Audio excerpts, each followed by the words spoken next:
Welcome to episode 51 of A Full Circle. My name is Chad, Cheddar Caveman, on lots of internet things. Hopefully this doesn't bounce the camera too much. It's like very dirty right where I'm looking. Today, sorry about that. Today, the topic at hand will be talking about theme forces. This is episode 2. We will be talking about Call of the Wild. Real quick, some news.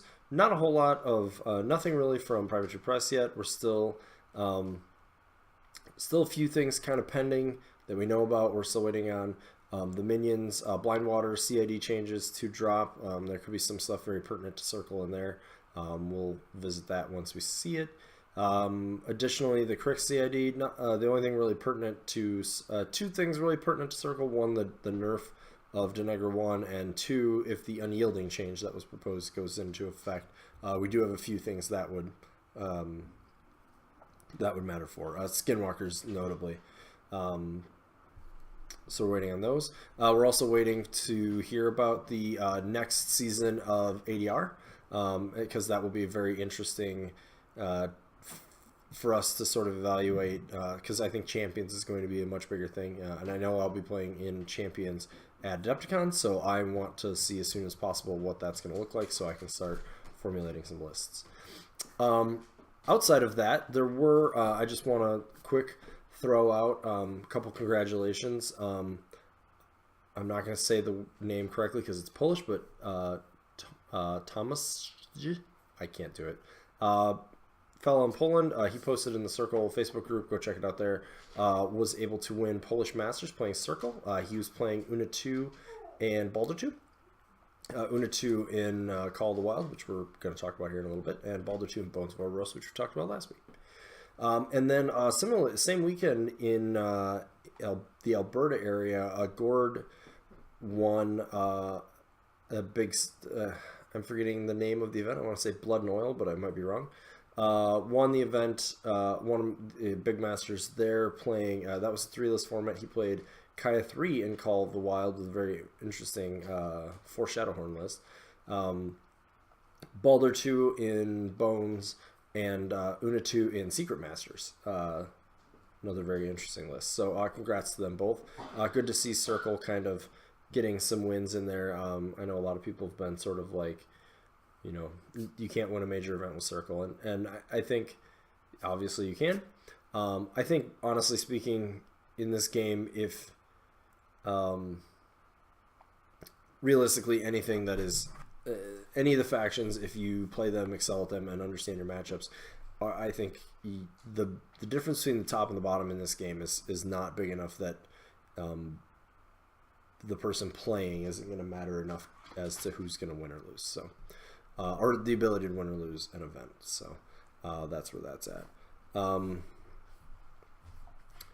Okay, so but let me get into our main topic, and that is we're going to continue. Hello, chat. We're going to continue talking about themes today, and we're going to keep going alphabetically through. This is going to be a 5-part series. We will only interrupt this series if, basically, if I'm busy on a Wednesday and can't actually do a show, which is not impossible. Green screen is freaking out. Don't know why. See? No, bump the camera. Okay. Or if something significant comes out and I think it's worth taking a break to talk about it. ADR could. Enough buffs for Circle via roundabout means would be the other thing that would cause that. So to be determined there. Why is this bouncing so much? Sorry about the green screen. We, for some reason, are freaking out back here. Well, we're just going to power through. I think it's getting a little better. Yeah, so we're going to continue on. The format we're kind of going to do is I'm going to read through the benefits. We're going to talk about, we're going to then go through each caster and kind of talk through their efficacy in the theme, and then we may also talk about some prominent pieces to be looking at inside of the theme, and like list construction considerations as we go along. And then at the end, if we have time, I did this in the last one, so we'll maybe do this in all of them. But if we have time, we'll discuss some like wish listing of things. We may also hit on like minions mercs to look out for as we talk about it, but that'll kind of be in list unit consideration. So I think is what it is. I'm bumping my desk. Okay, so Call of the Wild. I actually said it right. I say Call of the Hunt for some reason all the time, but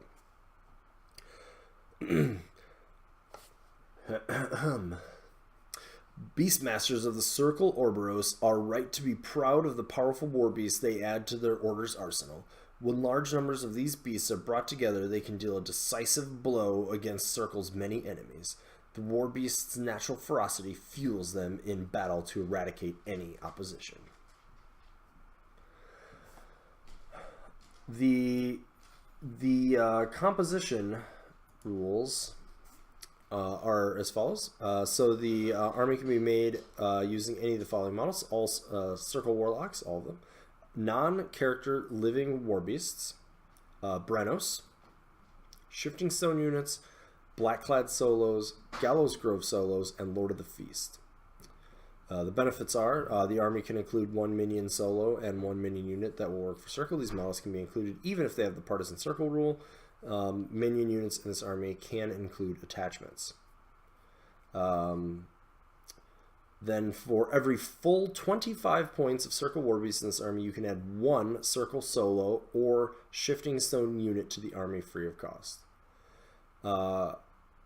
Next benefit is when a living Circle War Beast in this army is forced to use its Animus, reduce the cost of that Animus by 1.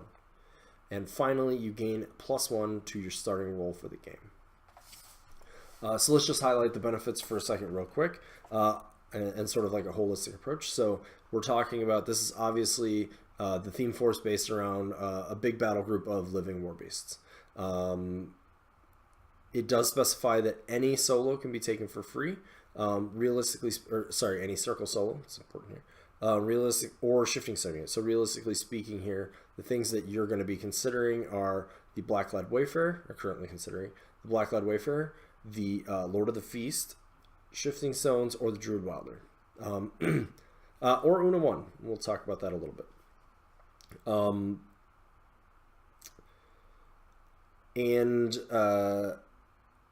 So the other, you could technically take a Blackclad Stone Shaper, but this theme can't really take any wolds. Even if you take Megalith with like Balder, which I don't recommend because a bunch of these benefits actually specifically say living war beast.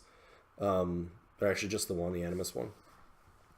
I mean, there might be a build here that makes sense to do that, but I'm currently just not seeing it. So,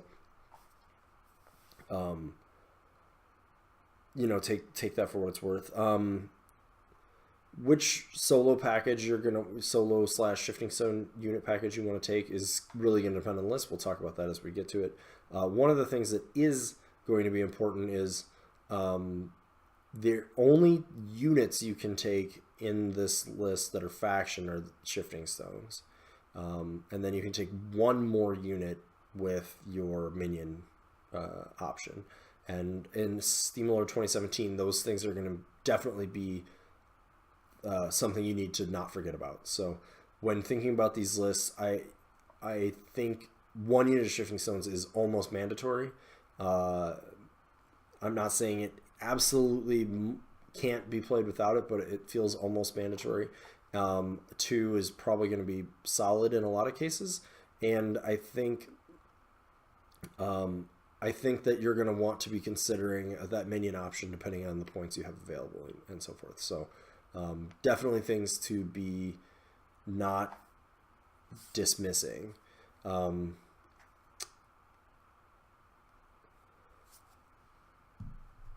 When thinking about this theme. So the next things too So as we get into the composition options, sort of talking about the benefits of the theme. So keep highlighting these benefits. Plus one to go first is fantastic. Any of our really fast armies that can take a lot of table space are going to love that benefit. Also, just getting the choice is always good, right? Sometimes in Steamroller 2017, it's good to go second. Sometimes it's good to go first.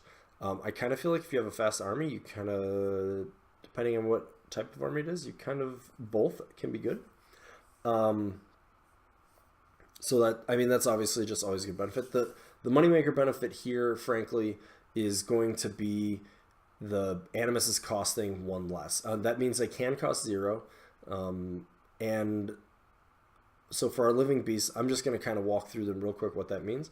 That means primals cost 1.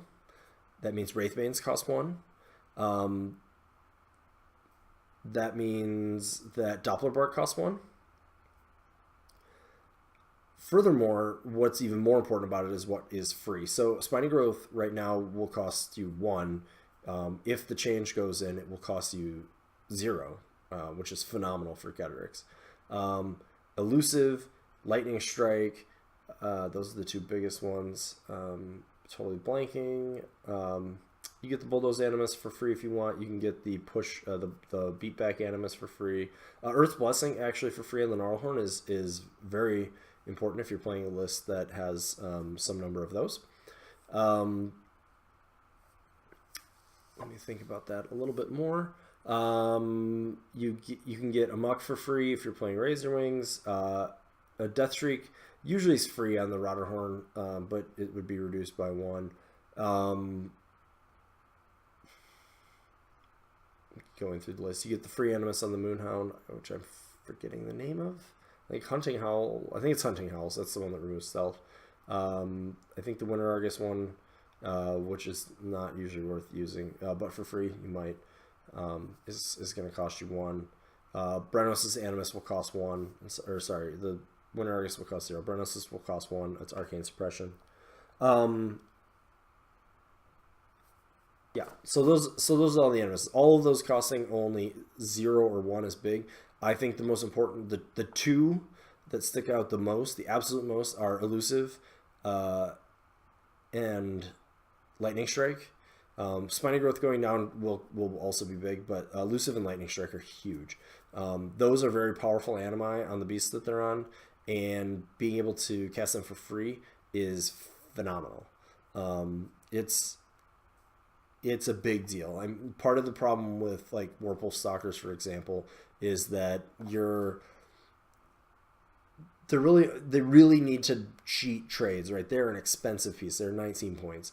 And unless you can like send your Stalker in and certainly get it out, but at mat 6, and its power and strength is right about the right point, but at mat 6 and power 18, there's going to be times where you can't afford to take 1 less attack. I've done the math on sending in a Stalker on a lot of different pieces.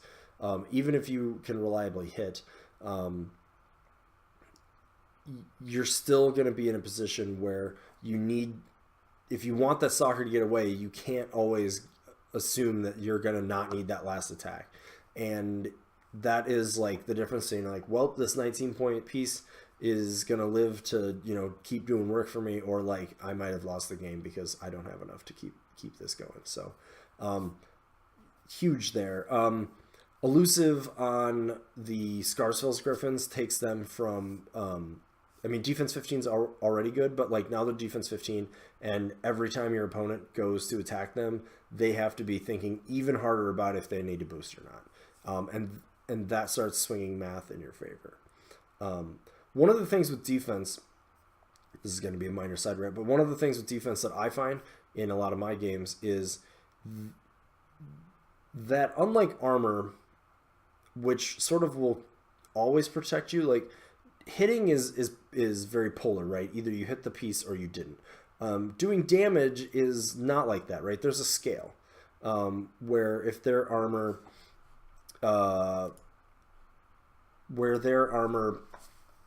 is of a certain value, and you're like, well, I expect 1 or 2 damage, right?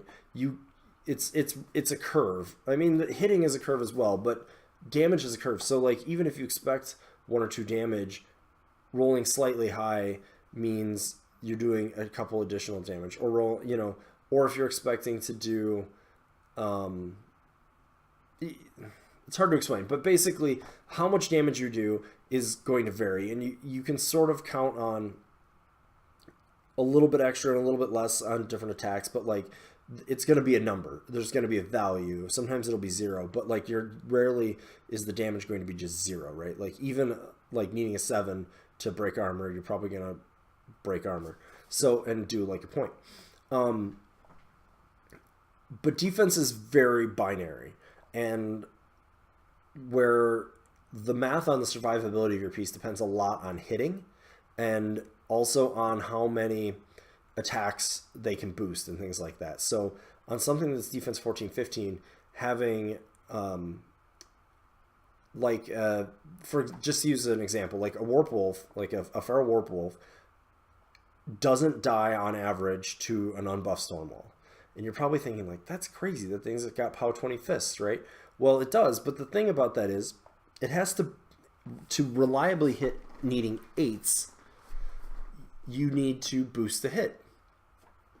And the Stormwall can only be allocated 3 focus, which means it can boost the hit twice and then like buy an unboosted attack that it needs an 8 to hit with.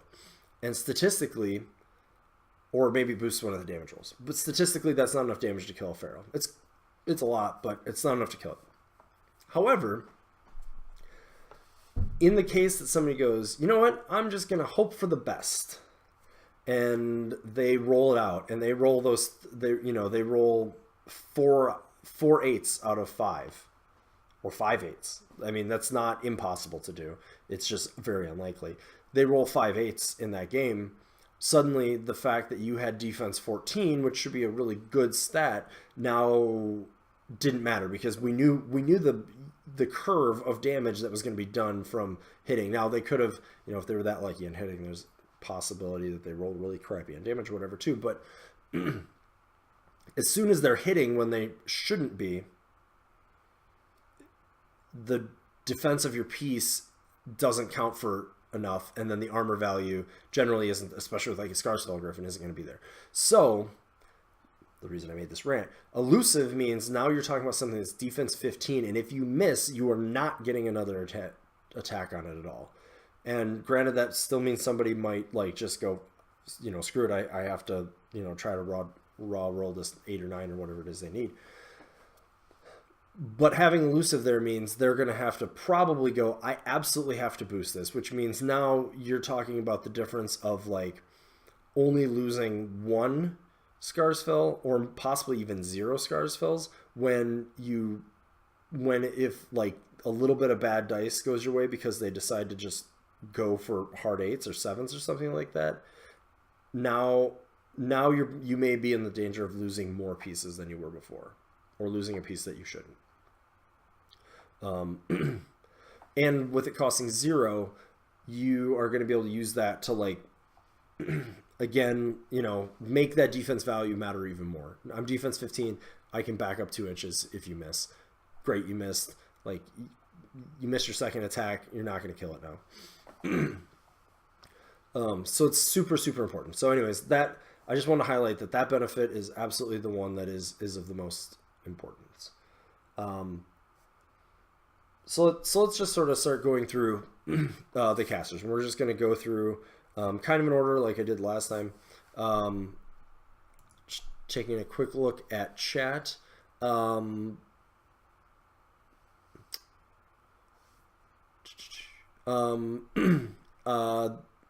There's neither confirmation nor was it a rumor on Spiny Growth. Spiny Growth changing to 1 was part of the CID in Blind Water, as them looking at a buff specifically to the Bull Snapper, but they said it would apply to the other things that had it. So that would be the Bull Snapper, Getorix, the Rhinodon in Scorn, and the Carnivean in Legion. So I actually hope that change goes in, because I think 2 for Spiny when it's only self is kind of just a little too much, and I don't think that the cost makes it so much that it's a problem. So And then I'm talking about Getter specifically because Chromac is very viable in this theme. So I'll get back to that when I get to this. All right, so that was just catching up some chat questions since I thought they would be relevant here to the discussion. So I'm just going to go in order. So Baldur 1, Baldur the Stone Cleaver. He's still a pretty generalist caster. I don't think that this theme really plays to enough of his strengths to warrant looking too hard into it. I think if you want to do one of the Warbeast centric themes with him, I think Bones is actually going to be a lot stronger because of his free charges and whatnot. And I think he has some good spells to Geomancy, so the Megalith and the Wolves become and the Wardens become really interesting. You could do it, but like I said, I don't really like Stone Skin on any of our heavies because of the penalty to speed. His feat is fantastic for living heavies because cover is really good. No knockdown is very good for them. So those are the things that you're really trying to like prop up. But I personally don't really think it's the most worth to be playing him in this team. You could. I'm not saying you couldn't. I'm not saying somebody won't maybe come along and do that. I personally don't get excited about him in it though. So that's kind of where I'm at. Baldur 2, Baldur the Stone Soul. This one's a little bit more interesting. So let me actually back up a bit. And one more thing I want to talk about with this construction. The one thing with this list is you are very, very battle group centric. The things that are not part of your battle group, you can bring Una 1 with some numbers of different types of griffins, and they can act as an independent module. You can bring minion unit solo options, including the lesser war beasts, and they can act as an independent piece. But really, like Shifting Stones, Blackclads, Druid Wilder, and your battle group are all going to be very centered on your caster's control area. And you're going to definitely want to be giving consideration to what that means for scenario. Just definitely be keeping it in mind. I actually think that a lot of people want to call Lord of the Feast Lord of the Shelf and not play him. But the fact that you can get him for free in this list, and he is a piece that can definitely sit in places that the rest of your army can't, stay alive and be a little bit independent, is something that you should not ignore. Anyways, back into the casters. Apologies there. So Baldur 2. Worth note, you can take Megalith in both cases. As I mentioned, the Call of the Wild benefits do not allow him to reduce the cost of his Animus, but he does count towards your battle group. So early on, somebody thought he didn't for some reason, but according to what I see in War Room, he does. So, but with Baldur 2, the fact that you can take Megalith means that either Baldur, you're getting the piece that he always really wants. So there probably is some build with Baldur 2. Back before themes, and there was a chat that I was reading talking about this very thing. In fact, you would see a lot of Baldur 2 actually. That was like in the first WTC in Mark 3, you saw a lot of Baldur 2, and some of them were like Woldwrath builds, but other ones were things like Getterix, Feral, and a pair of Purebloods with Wrong Eye and Snapjaw. And Megalith was in there. Now those had Sentry Stones, which are really strong in the scenario, but you can replicate a lot of that sort of thing with this theme. And with a couple of other themes too, we'll talk about later. You can't get Getterix, you can't get Loki, but you can get Ferals, which can go up to armor 18 on their own. You can get Purebloods, which are a little cheaper and they bring a spray. And you can get Wrong Eye and Snapjaw. So you can now, that battle group that I said is very centric and important, now you can make, that's going to be very, very resilient, where you can kind of defensively bully the table, right? Like you can put a wall in places too. So now you're attacking these Warpwolves over a wall, so their defense 16 with Starcross behind them, like good luck. I think that if you built Baldur, you're going to be looking at something like that with this theme, and I think that's very viable. I have not seen really anybody exploring it too deeply yet, but I think it's very viable. The one big weakness it has, because this one's going to be even bigger, is his ability to really contest things that are wide on the table. So if you're going to play him, you're really going to need to think about that problem. Pardon me. Anyways, so that's kind of all I have to say about Balder. I would definitely be looking a little bit heavier at the, if you're going to go this route, I think you want higher quality pieces. We'll kind of talk about what quality, if you will, of beasts you want in the battle group as we go along too. Balder too, because Roots of the Earth is a single target. I think he's a caster that's going to reward quality of piece over quantity. Absolutely. I mean, his feet can cover everything, but throughout the game, you're playing kind of a low, slow slog of a game. You need to be playing for quality of beasts there. Bradigus can't play in this theme. Can't take any of the beasts in his battle group, so irrelevant. Grail the Farstrider. I don't think he does enough for this theme. I think he wants infantry. Death March, Storm Rager can be on himself, but like I think he wants infantry, and this list isn't bringing any infantry. So in my opinion, Grail is completely out of viability in this option. That brings us to the three Kayas. So we'll talk about these. So I'm going to talk about Kaya 1 and Kaya 2 kind of together. First caveat, all three Kayas are very viable with this strategy. Kaya 1 has really gotten like zero love in the edition, and it's pretty easy to see why. She's kind of boring when you look at her. She's pretty squishy. She does not bring, her only defense is space. She's a focus 6. Like, it's just really easy to look at like Kaya 2 for the strong alpha and stuff. And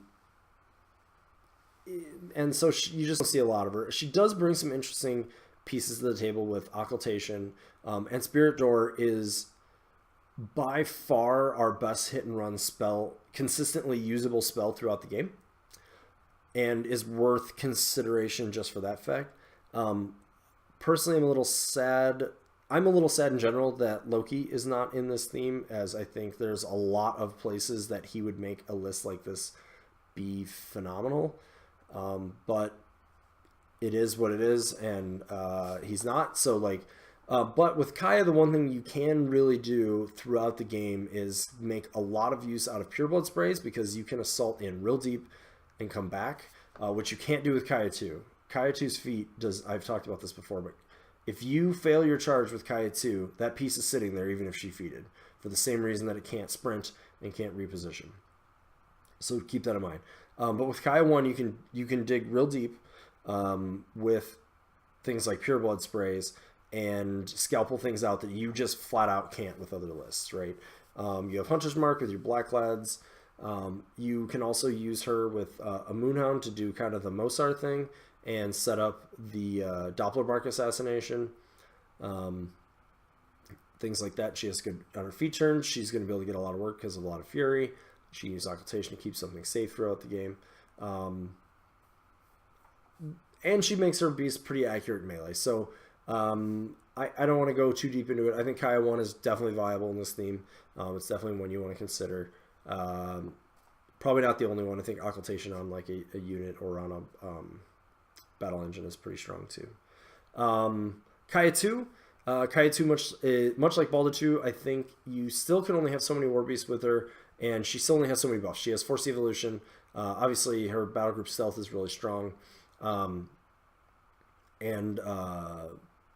Dogpile. So Kaya 2 is still one of those like really good battle groups that can do a lot of work, and Shadowpact is going to be really strong in a lot of matchups. Like Kador tends not to like that kind of mass stealth.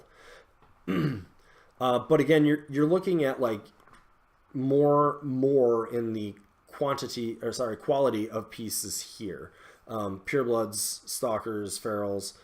Again, too bad you can't get Getrix in the theme. I do think like A Shadowhorn is interesting. Some of the lights are interesting too, depending on what you need to do with the list. She is the caster you absolutely bring the Druid Wilder with, and so forth. So I don't necessarily have a lot of specific like where I think Kaya 2 is in the meta right now, because I don't know that she has that same problem that Balder 2 has. But she can't stand in a spot on the table like he can. which is unfortunate. Some of these two Kayas are really like kind of the core idea of our faction, and right now they're really tough to play with the state of Steamroller. So just something to consider. That brings us to Kaya 3. Now Kaya 3 I think is phenomenal in this theme. You could play her in some other themes. I personally would like looking at this. This is when I'm like, I'm gonna make a Kaya 3 list. She's gonna probably be in this theme. I mentioned Gord just played her, and I think he was the most played list. She was the most played list. I don't remember. He had a list with 4 Shadowhorns and 5 Scarsfells and some Goraxes. The Animus's costing 1 or 0 with her is so fantastic because of Soothing Song. Goraxes can put out Primal for 1 each time.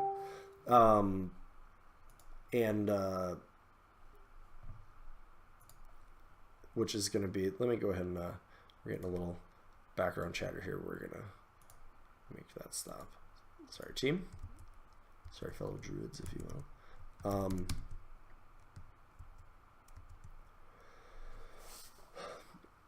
Anyways, sorry, Kaya. So you want to skew a little bit more toward her defense, I think, but honestly, like every beast in our faction can play with her, or every living beast with her, I think is viable. I think some more than others, obviously,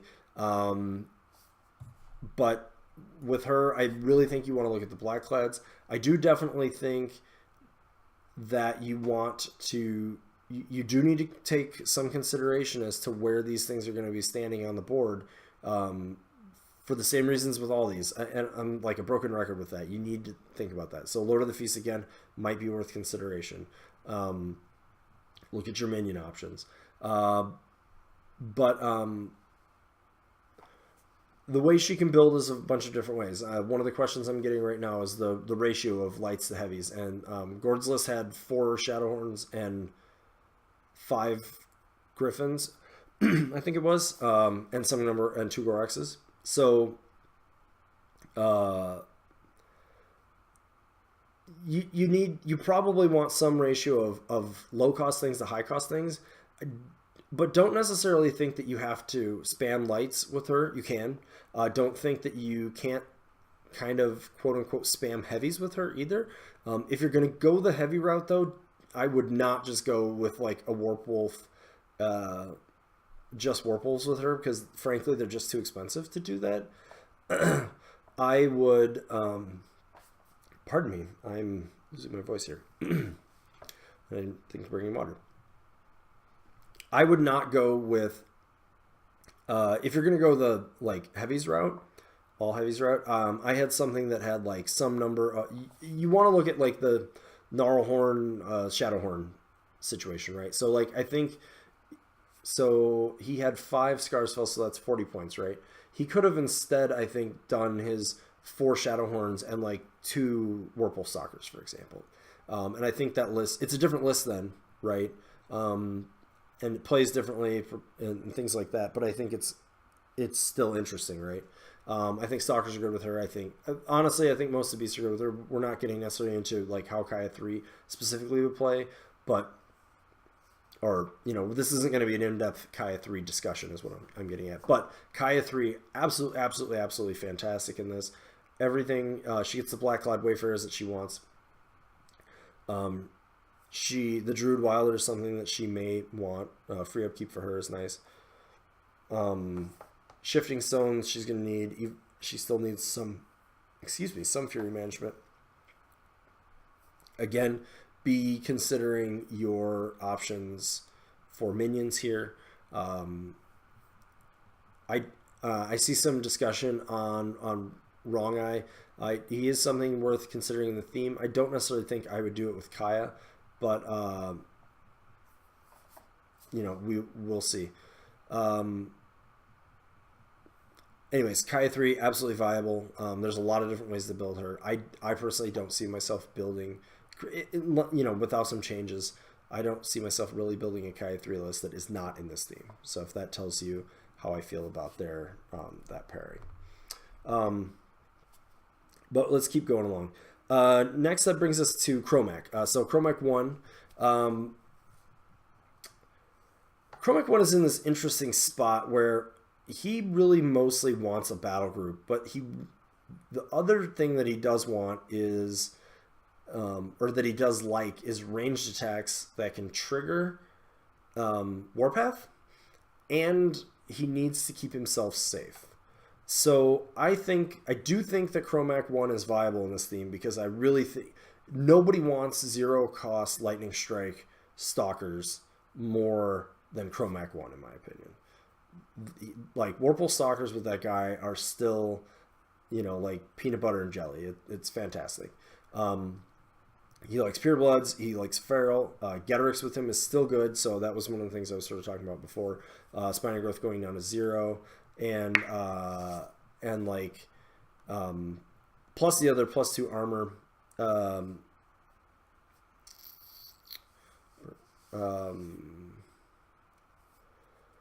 Sorry, I got distracted a little bit. There's a comment in the chat that somebody got a 3rd place recently using Una 2. I did see this. There was an Una 2 Chromac 1 pairing, both in this theme. I like this. Actually, his Chromac 1 list, I think, is the one I'm thinking of, but let me just keep going. Chromac 1 answers a lot of problems that are out there, and he does it with his battle group. So, like, Bestial means, like, he is still a fantastic drop into Crix. You still have to be very careful to keep him alive from shooting. So he's somewhere where you're going to probably, and I haven't really touched on this, but we'll touch on it now. In the theme, there's like the pipe dream of getting 4 free cards. And I think a lot of times you're just going to have to accept the fact that it's mostly going to be 3 a lot of the time.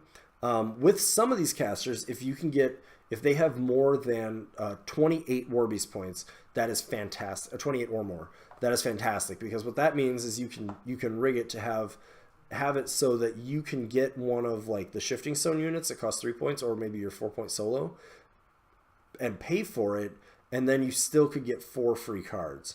There's a couple casters that can engineer that, but there's a few that can't. Kaya, most of the Kayas, Kaya 1 could do it, but Kaya 2 can't even get, no matter what she does, because of Laris, she doesn't have enough Warbeast points to get to 100 even. And then I think Kaya 3 is 26, so you're pretty unlikely. Like, you can't do what I'm talking about, certainly. And Chromac 1 also only has 26. So the thing with Chromac 1 is you really need to be considering keeping things alive. And I think with him, 2 very important pieces to be considering are Swamp Gobbler's Bellows Cruise, because it gives you the cheapest unit, and the Ogre Invoker, who's a shield guard. The Feral Valkyrie is also an important consideration with all of these if you need a shield guard, or shield guards, because they're cheap and they are a unit that's mercs.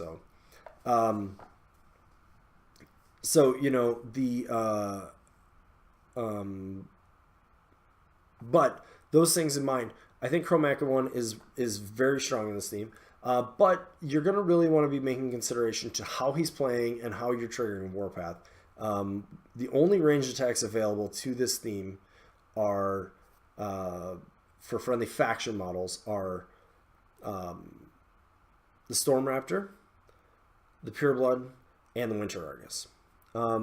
And so something to consider there is, I personally think the Winter Argus is a little undertuned, but I probably would still be looking to play, or I might still test out playing them with Chromac, because they give me a ranged attack.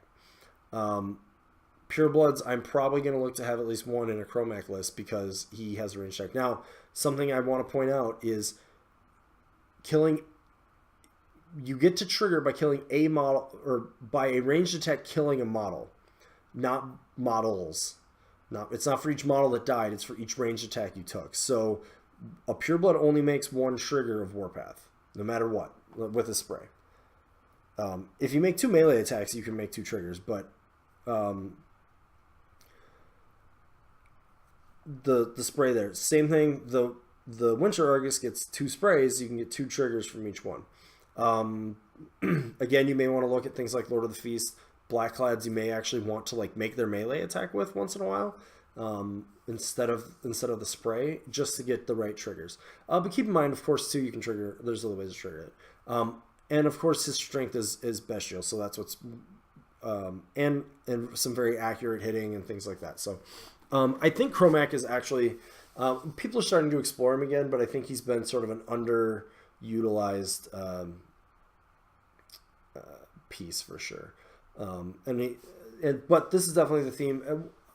I think this is the theme for me that I'd be looking to play him in, because I think it's what his playstyle most wants.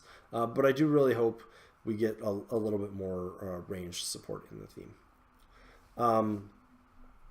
That brings us to Chromac 2. Chromac 2 is the example for this theme that Pagani used actually on his blog post when he announced this theme. And Chromac 2 is absolutely a good caster for this. I think this is probably, for me, he's one of the only two options I would consider. I know people like Bones with him, and they have the reasons, and I think the reasons aren't bad. It's just not. Maybe I have a mental gap, or maybe I'm too focused on how effective his theme or his feat can be, but I still like him with more living beasts than not. So Chromac 2 definitely wants Black Clad Wayfarers. He needs them for threat range extension. That's all he has out there for that. He definitely wants a big battle group, because most of what he does, that Carnage is really his only spell that benefits not his battle group, and it benefits his battle group as well. So, but with Primal Shock, things like that. With him, some of that keeping your stuff alive options I said with Chromac 1 is going to be viable here. He does have 28 War Beast points though, so you could still get like a unit of Gobbers and 4 free cards potentially with him. Something to consider. You don't need the ranged attacks with him. Something to consider. I think he's going to want to play heavies for the most part, but he's not tied to doing just that. And one of the other things, and this will push him out of 4 free cards into 3, but it may be worthwhile. One of the other things that he will do if what do I want to say? If this model ends up being what it was last in CID, the Gatorman Spirit Cauldron, I think it is, has a thing that will just give out corpse tokens. So being able to get Chromac 2 3 corpse tokens reliably all the time is very, very, very strong. So that's going to be another reason that this is a boon, and that sort of gives him what I looked at Devourer's Host with him for, without having to do that. So I like that a lot. One of the things we didn't really focus on here is, up until now, I think all the Warlocks we've been talking about were Fury 6. Being Fury 7 definitely is a major boon in SR 2017, or 8's obviously even better. But 7 is fantastic because it does actually mean you have a significant more table space you can spread your stuff out to and stay safe or be in the position you need to be. So I think Chromac 2, the one thing with him is he's very straightforward, and like he actually does give up the alpha a lot, and you have to watch out for that and have a plan for that. And that's the only reason why possibly this theme you may want to shy away from, and that's true for a few of these as well. But if you like Chromac 2, I think this is the place for him. I like Riphorn Satyrs with him a lot. I like Stalk. I think he absolutely wants to have a Stalker. I think that's the only piece that is certain. I think he wants at least one Stalker because Lightning Strike is so strong on him. The Storm Raptor is also a very interesting piece with him. Being able to put Vengeful on him means the Vengeful is very strong for his because of the disruption on his beak, and what do I want to say?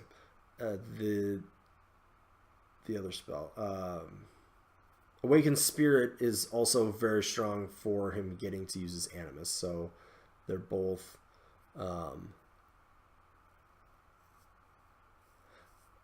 and a good question here, and this applies to Chromac for sure. How do we play this theme with heavies against an infantry machine list on a scenario that's spread out. I don't have a perfect answer for you.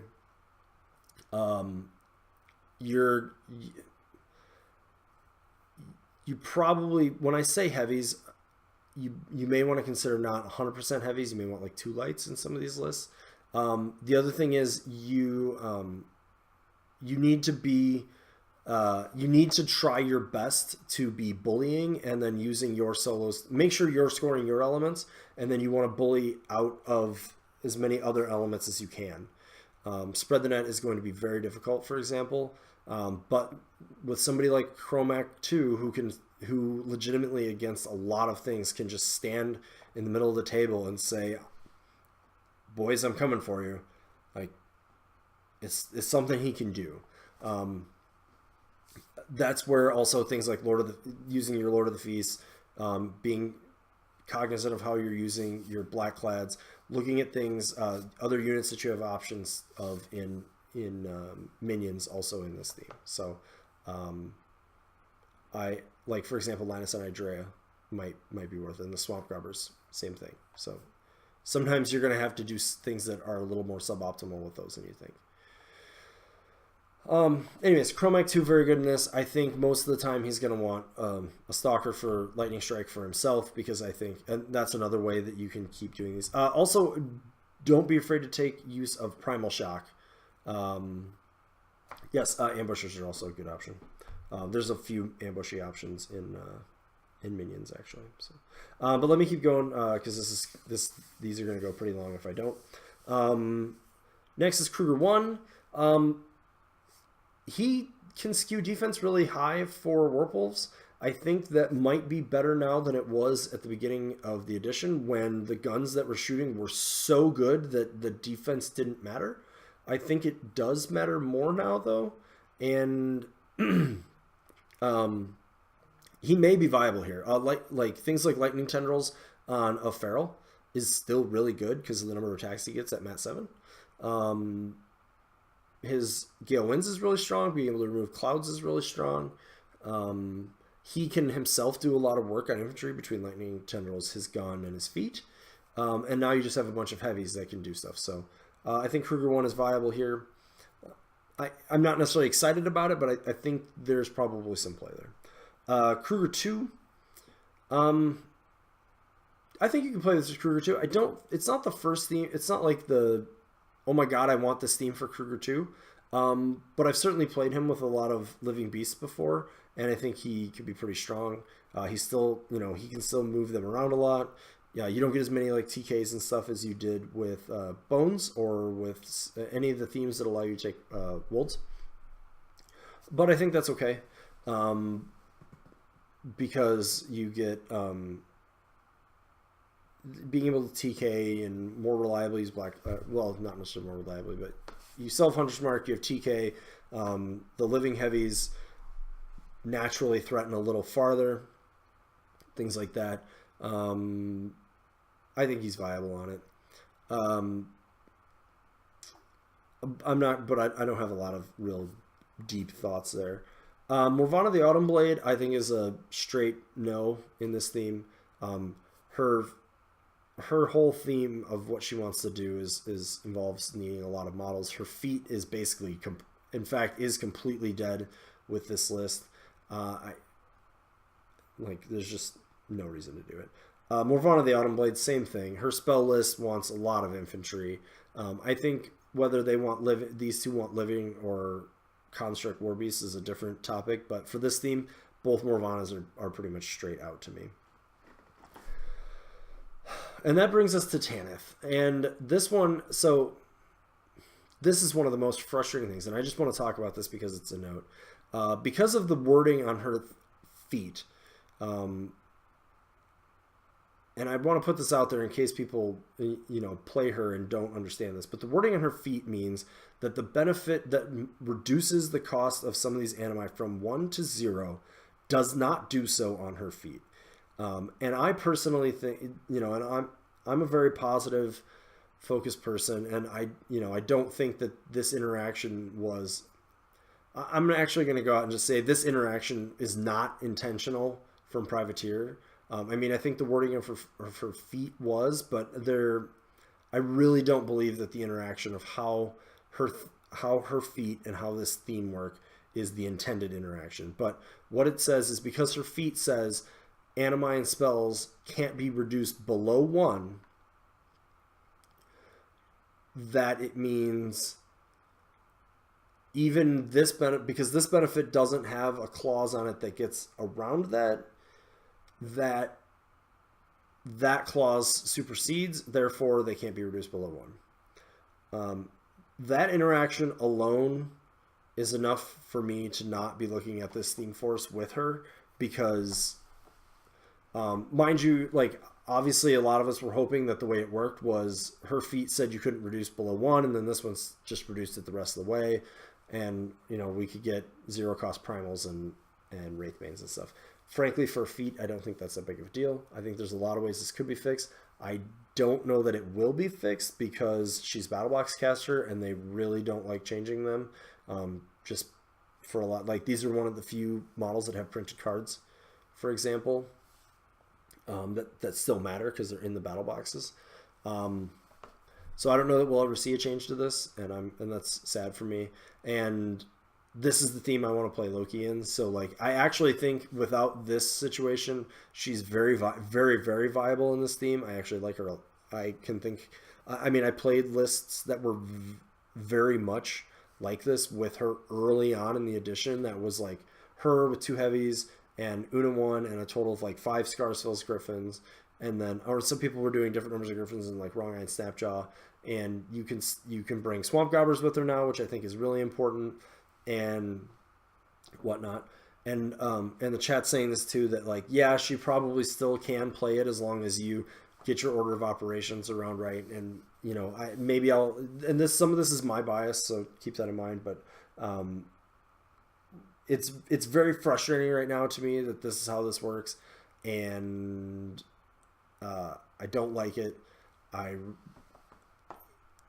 Her feat is strong because it allows you to get a lot of benefit out of her spell list in a turn, and anything that's messing with that, it really, really drops her power level, in my opinion. And that's really depressing to me because I think one of Loki's strongest places is with a lot of other war beasts, and this is the only theme, sort of realistically speaking, and there's some interesting stuff with Bones and Loki you could probably do, but like realistically speaking, this is the one that would synergize most with him and doing that type of play, and it doesn't work. And that's depressing to me. So I'm not saying I'm necessarily not going to try it, but like right now it's pretty frustrating to me. So I'm kind of saying it's a no for me. I think you could try it out. Be very mindful of that interaction if you do. Yeah. And I did mention Una 1 there. I'm going to just touch on that briefly because I haven't really touched on it before. But she also brings a gun, and her beasts benefit just as much from this. The points don't have to be in a battle group, so you can get her for free. I do think as sort of a independent counterpunch type option, her with a couple Scarsfells is not bad. I think as an infantry clearing option, her with a couple Rotterhorns is not as bad as a lot of folks seem to think it is. Interestingly enough, with Tanith is absolutely the place I liked her the best because of Black Penny and Scything Touch and how those interact, which is very good.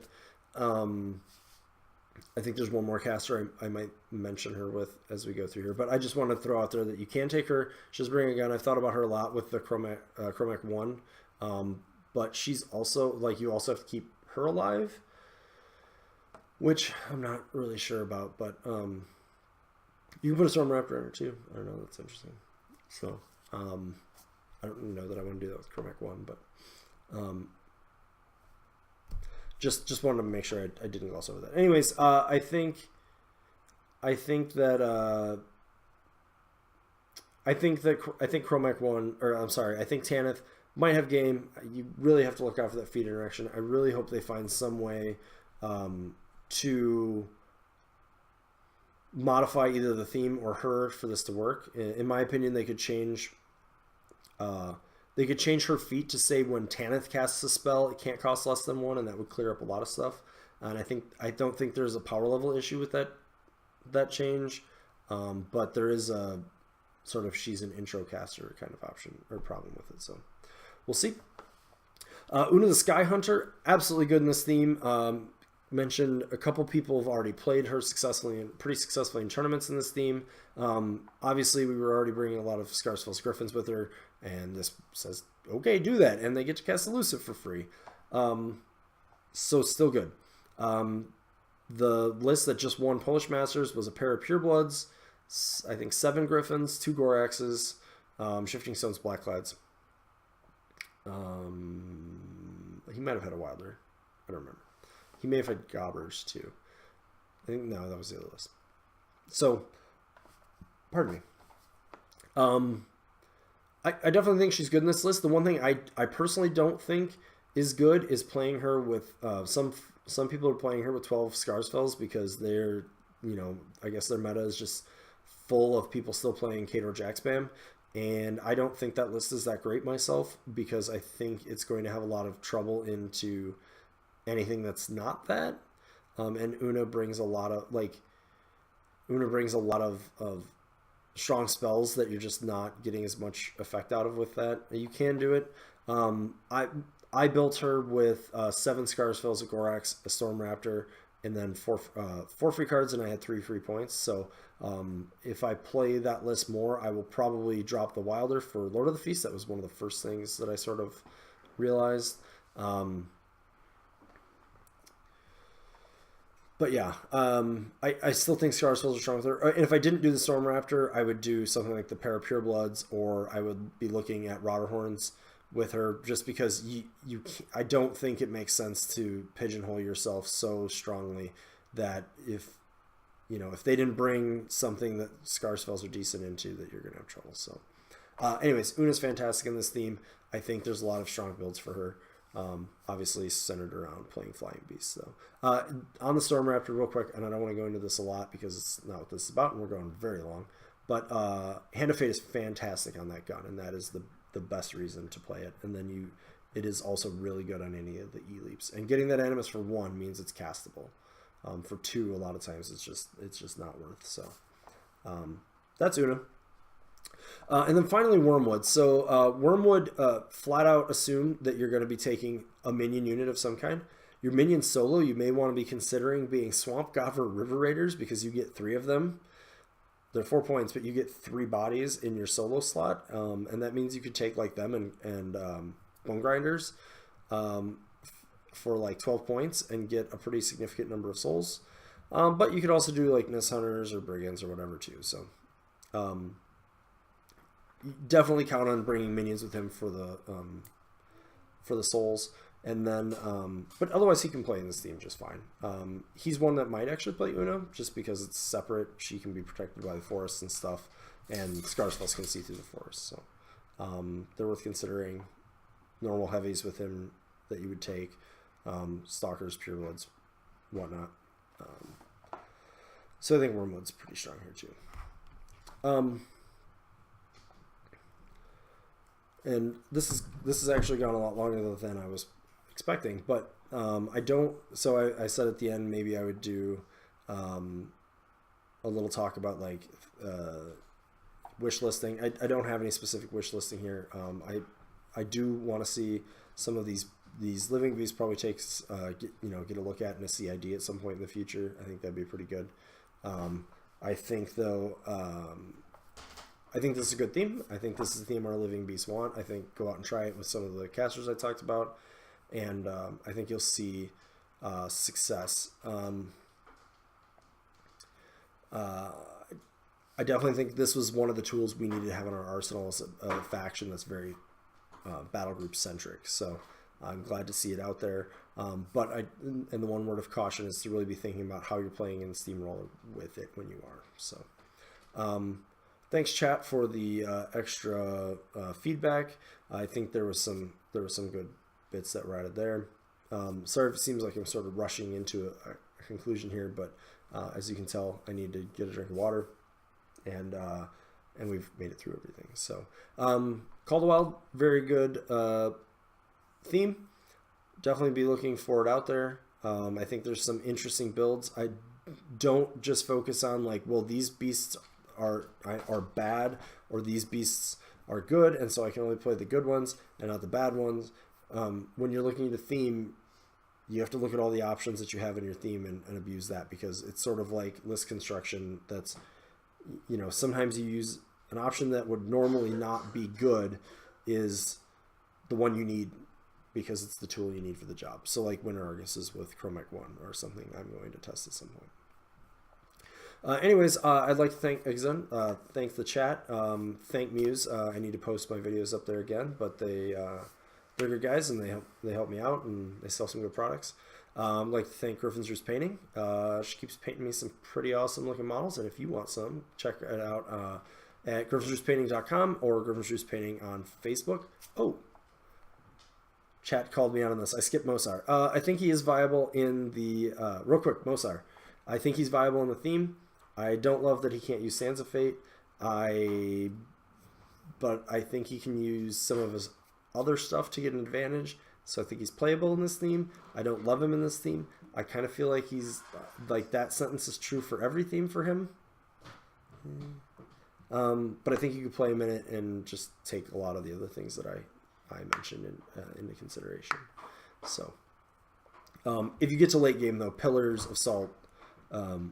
If you start like trading piece for piece with Pillars of Salt, they win the like heavy attrition fight because it's a model like that your low model counter armies don't want to waste attacks on. So anyways, thanks to Griffin's Roost Painting. Thank you, chat. Thank you for pointing that out. And next week we're going alphabetical, so I think Devourer's hosts will be next. So I will see you then.